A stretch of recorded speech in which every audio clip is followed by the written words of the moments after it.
నాకే తెలిసి ఒక విశేషం చెప్తాను. ఒకప్పుడు ఒక వ్యక్తి మోటార్ సైకిల్ మీద ఎడుతున్నాడు. చీకటిగా ఉంది, అది కొంచెం డొంక ప్రదేశం. ఆయన ఏదో ఆలోచిస్తూ బయలుదేరాడు. అరే లైట్ వేయలేదని గుర్తొచ్చి లైట్ వేశాడు. తీరా లైట్ వేసిన తర్వాత చూశాడు, రోడ్డుకు అడ్డంగా నల్లత్రాసు పడుకున్నది.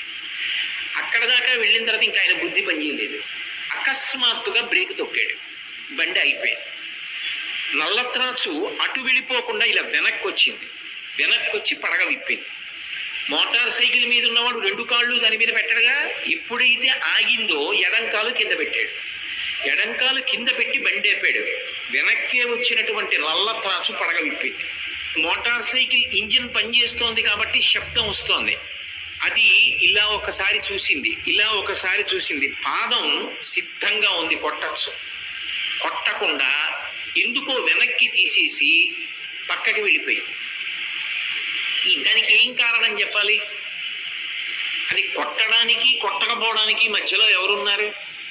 అప్పుడు ఆ వ్యక్తి చదువుకున్నటువంటి విద్యార్హతలు తీసుకురాగలడా, లేకపోతే నాకు బ్యాంకులో ఇంత డబ్బు ఉందని తీసుకొచ్చి చూపిస్తాడా, నాకు ఇంత పరివారం ఉందని చూపిస్తాడా, నాకు ఇంత సరస్వతీ కటాక్షం ఉందని చూపిస్తాడా? ఏది కాపాడుతుంది? అది ఆపద అంటారు. ఆ సమయంలో పామా నువ్వు ఆయనను చెనకవద్దు, తప్పుకో, వెళ్ళిపో వెనక్కి అని శాసించగలిగిన వాడు ఒకడున్నాడు. వాడు నీ మాంస చక్షువుకు కనపడవచ్చు, కనపడకపోవచ్చు.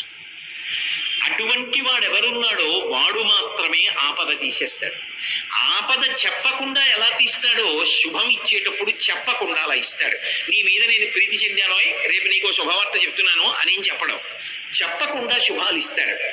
అలా శుభాలు ఇవ్వడం తప్ప అశుభం చెయ్యడం చేత కాని వాడెవరో ఆయన్ని శివ అని పిలుస్తాడు.